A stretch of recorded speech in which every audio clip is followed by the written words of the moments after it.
This conference will now be recorded.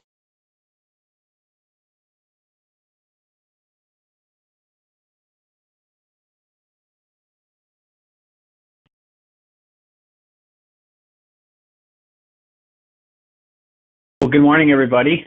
Excited to have everyone back here for week 3 of our 90-day commitment. And today is on a recipe for successful geographic farming.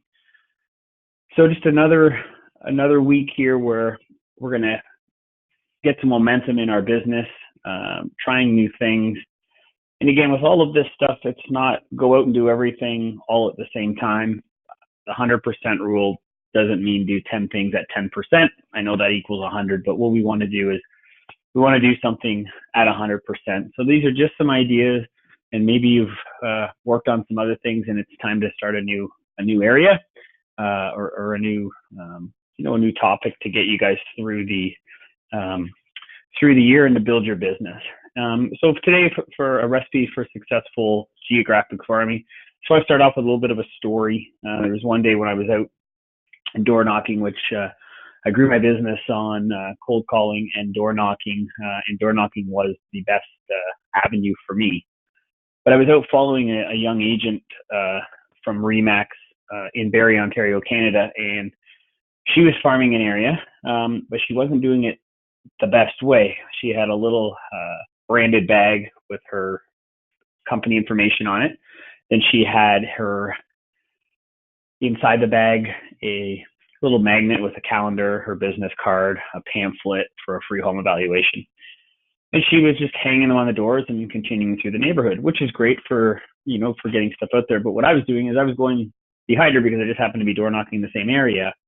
And I was actually taking the bag off the doorknob, knocking on the door. And when people came, I was handing them the bag, letting them know that someone had just dropped this off for them, but that I was Jason Carpenter with Century 21 and just going around the neighborhood because spring's a busy time. And do you know anyone that's thinking of making a move? I got 3 listings that, from that door knocking, she didn't get one sign up in the neighborhood. So all she was doing was the passive way of hanging it and not having any conversations with anybody. So let's make sure that when we're doing this farming, which we'll talk about as we go along here, that you are in fact, having these conversations, touching people 24 times a year. Again, what we'll get into. So let's get going. So number 1, successful geographic farming requires a long-term and consistent commitment. Okay, so a long-term and consistent commitment. It takes an average of 8 to 12 months and 6 to 7 contacts before they will remember your name. Pretty interesting.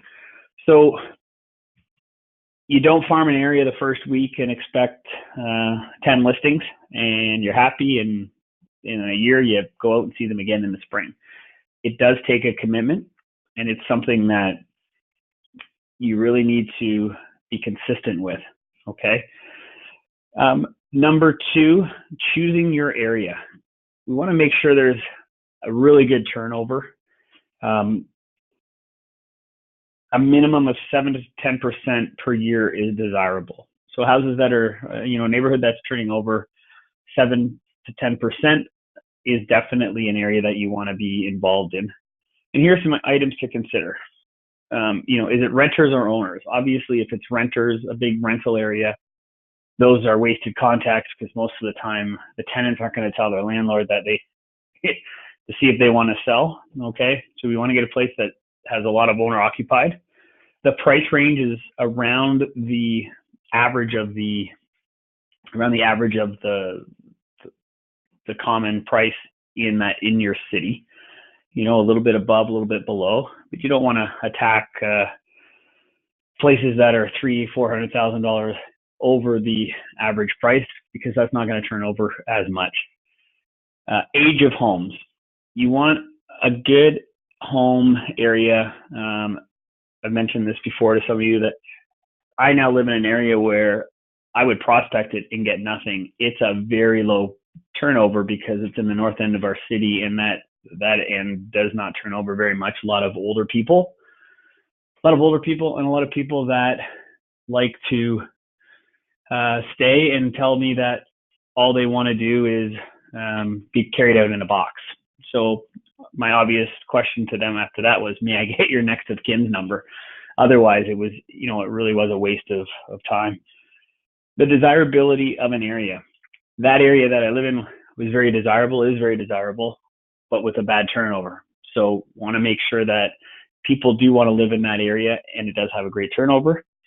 Any future developments planned, this could be good or it could be bad. It really, if it's a future development of a bunch of homes and they're going to live in construction for a long time, might not be a desirable area. Or maybe they're putting up a brand new school, church, rec center. That could be, could be a bonus. So you have to decide what that is. And any schools, churches, and parks. I know there's areas in our spot that people line up to get into because it's known as one of the best schools, and I'm sure everyone has that in their area. So a couple questions to consider, and the major one is: this an area I want to door knock? Do you feel good about the area? Is it something where it's a little bit below the average price, but it's not a super great area? Do you really want to be in there? Is that the kind of neighborhood that you want to represent? Okay, so just some things if you want to keep a standard or keep that in mind as you're going through. And does any other competitor have more than 25% of the market share? If you're going into an area where you know that Joe Smith from ABC Realty always has signs up there and a lot of signs, it will be a hard area to crack. It's not impossible, especially if you're consistent, you do a great job at it. But to start, it's a little bit easier if you are going to farm an area that isn't, taken by somebody else already. All right, on to number 4. What's the size of my farm? So a really good number to start with is an area that has 300 to 400 homes. Even if it has 3,000 to 5,000 homes, just start in an area that just has 300 to 400 homes. And you can expand or build several different farming areas. So if you have 5 different farm areas that only have 300 to 400 homes, start with one, grow to the second one, and so on and so on. Okay. Number 5, serious farming will ultimately cover 2,500 to 3,000 homes. So 2,500 to 3,000 homes. So think about it. If there's a 7% annual turnover, that is potentially 175 to 210 sales per year. And if you can get a good market share on that, that is a great return along with your database, which we've talked about before. And now you can start to see how your business is going to build, and just those numbers will start coming in for you. Number 6, on to 6 here. So become a neighborhood expert. This is super important because if you are outdoor knocking your farming area and people are asking you questions about the area and you aren't privy to that information, you're not really showing them you're an expert. All right.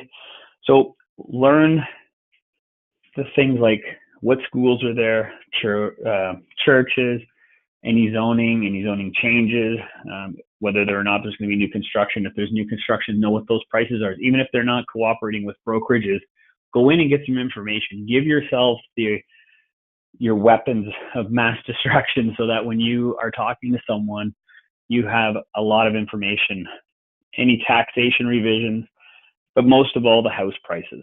The more you know about that area, the more added value you can provide. It really is critical that you become the go-to person for that neighborhood. I used to use a funny line. Well, I think it's funny. I'm your friendly neighborhood sales agent, right? Especially whenever I move into an area, that's the first place I prospect. I go up to the doors and I knock and I let people know, hey, I live in the area. I love it here. I'm a sales real estate agent, and I'd like to be your go-to person. Your friendly neighborhood sales agent. 7, another critical point. Put a star beside this one. The key to successful farming is the consistency in your contacting the residents month after month. Okay. The Masters just happened on the weekend. For most of you know what the Masters are. It's one of the prestigious majors in PGA, the professional golf organization. And I'm sure whether you play golf or like the game or not, everyone's heard of Tiger Woods.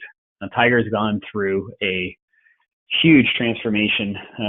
He was the best in the world at a very young age. I believe he was the youngest to ever win a major. He was tied with Arnold Palmer for the number of majors. He was 2 behind Jack Nicklaus. He just won on the weekend. But the irony of the whole story was the best, went 11 years without any majors, serious breakup with his wife, some shenanigans, a terrible back. They weren't even sure if he's ever going to walk again. But he kept staying consistent, practicing, changing, working through all of the trials and tribulations of his game, of his mental game, of his physical game, to come back this weekend and win his first major in, I believe it was 11 years. And he is now sitting between 2 of the best golfers, Arnold Palmer,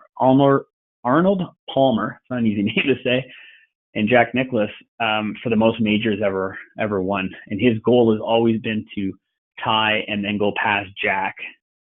But again, it's just a little consistency story to show you that it is possible to stay consistent, know the big picture at the end of it, what your return is going to be on that. 8, methods of contact. So there are different ways of reaching out to these people. You can use flyers, direct mail and email, door knocking, phoning, personal notes, open houses in the area, a community sponsorship, social media. There's even events you could put on in a park. Go buy a whack of hot dogs cheap at M&M's or Costco or whatever you have in your area. Get permission from the city, set up a barbecue, invite people in the neighborhood that you're looking to farm to this park, serve the kids hot dogs, have a bunch of soccer balls and basketball, and go around and introduce yourself. Just have a little meet and greet. All right. How often? One way or another, you should see, hear, or touch them twice a month. So that obviously 12 months, twice a month is 24 times over the year. Okay. If we move on to 10, here's an example. And this isn't the way you have to do it, but it's a great way to at least get an idea of how you want to schedule out your contacts throughout the year. Door knock quarterly, so 4 contacts. Phone calls quarterly, another 4 contacts. Use the just listed, just sold at the back of your workbook of this particular workbook for week 3, and also in your coaching workbook if you have one. These scripts are in there. Use these scripts. They're designed to help you get leads and appointments. Email every 2 months, so 6 contacts there. Flyers, throw out just listed, just sold every 2 months. And if you can even do other things. A seasonal weather or a seasonal tip on maintenance of your house, when to change your filters, free home evaluation, anything that rebrands you back in their face with contacts. And surface mail quarterly, 4 contacts. Could be handwritten notes, which is a ton. So if you have a CRM, like a Morris Marketing, Top Producer, try to get people's names and numbers in there. And you can deliver it that way. Or you can go to Canada Post and do a mass email out. But the whole point here is try to get out there 24 contacts per year. All right, here's another critical point. Put another star beside this one. Door knocking is the difference between working your farm and the Tim Horton approach. All right, so what would you rather have, dollars or donuts?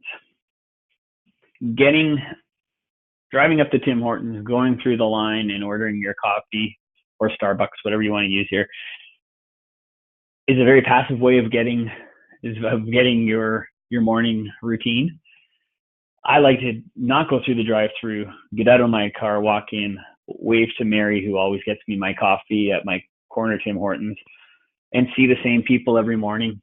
you're dressed nice, you're ready to go, you got a big smile on your face, you got a lot of energy. If they don't know you're in real estate, they're going to start asking people around, what does that guy do? What does that girl do? He's just always in a great mood, always happy, knows everybody. I want to know that person. All right. So get in front of your people in your farming area, knock their door, dress properly, have a ton of energy, have great conversations, use those scripts. That's going to be the difference between dollars and donuts. 12. The next step is really just create a simple annual marketing plan. So the key is you can get a year planner or a big planner on your wall and mark out your territory of what you're going to do, where you're farming, and then what days you're going to be door knocking, what days you're going to send things out. It's really like when you're following up and you have a follow-up time. Same thing on this calendar. Just get all your information out there. So when you walk in your office, you see, this week I need to mail out to my farming area. Number 13, do not start a geographical farm until you have, and insert here, a budget. You do not have to spend tens of thousands of dollars on this. In fact, the simplest way is to have a planned cost per house per month. So an example, 50 to 75 cents monthly is not uncommon per house. Per house. Okay. It's going to cost you money to go to Canada Post and mail a mass mail. I believe if you do so a certain amount, you might get a bit of a discount. Don't know that 100%. You'd have to check your area. Okay. But get your monthly costs known so that it's not a surprise. Also, by doing that, you might be able to trim that up a little bit by knowing what those costs are and just doing some research, getting ahead of the game. So number 14, put a really big star here, and this is your everyday life as a real estate agent. But remember this acronym, AFR. Ask for referrals from absolutely everyone you meet. No excuses here. No, I'll do it next time. You have to ask for a referral. Not everyone you meet is going to be buying or selling a house. You need to have that conversation with them so that they remember your name, who you are, what you do, so that if they can ever think of somebody that's moving, you're their person. Ask for referrals. It's a simple question. Who do you know that needs my help to buy or sell a home this year? It's easy. It is one of the most important questions you will ever ask. Number 15, building your list. Add everyone you make a comfortable connection with to your database. Absolutely everyone. It does not matter whether they're moving or not. Okay? Again, this is a way to grow your database. It's the best way to mail out to these people, making more of those personal contacts. Okay? So add everyone you make a comfortable connection with to your database. And finally, 16, guys are doing great here. Do not fall into the start-stop approach to farming.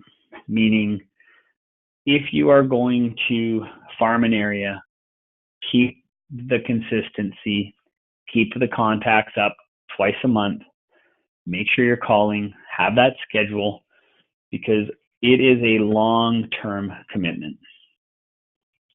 Absolute long-term commitment. Again, it takes an average of 8 to 12 months and 6 to 7 contacts before they even remember your name. And if you're growing it, it takes longer and longer to get out there and to see everybody. So that understand there's no quick return, even though ultimately it will be, and the last point here is highly profitable. I talk a lot about sports, but Mike Babcock, who is the coach of the Toronto Maple Leafs, I heard him once in interview say that,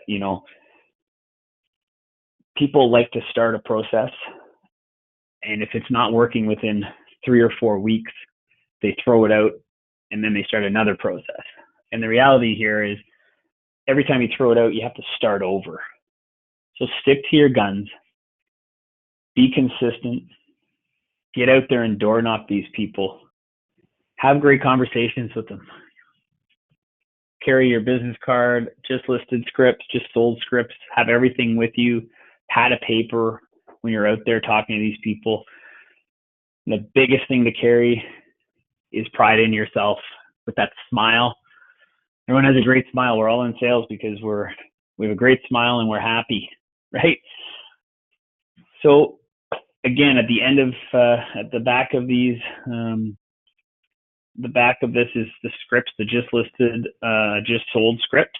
Okay, use those. They are designed to help you get leads. So here's your homework for week 3.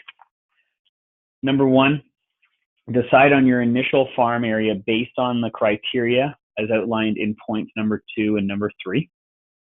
Okay, so decide on your initial farm area based on the criteria outlined in points number 2 and number 3. Number 2 is start door knocking this week using the just listed, just sold scripts. Again, they're here. Don't worry about the flyers at this point. Your business card is all you need. Get out there. Okay, there's also another quote that says, you will never be ready. I don't know who said that, but I can tell you I've said that. I went on a sailboat trip where I sold everything, bought a sailboat. I didn't know how to sail. I sailed from Midland, Ontario, Canada to the Bahamas. If I waited till I was fully ready, I'd still be waiting to go. You are never fully ready, so just go. And number 4, don't forget to AFR, ask for referrals as often as possible, and you will get awesome results. But see point number 14, it's the most productive question the great salespeople ask. You're all on this call or listening to this call because you want to continue to be great salespeople. If you're new, you want to be a great salesperson. That is your gold question. So everyone, get out there, get door knocking, whether you're farming an area or you just want to increase your productivity. Remember, mornings are for lead generation. Have a great, powerful week, and we'll talk to everybody soon.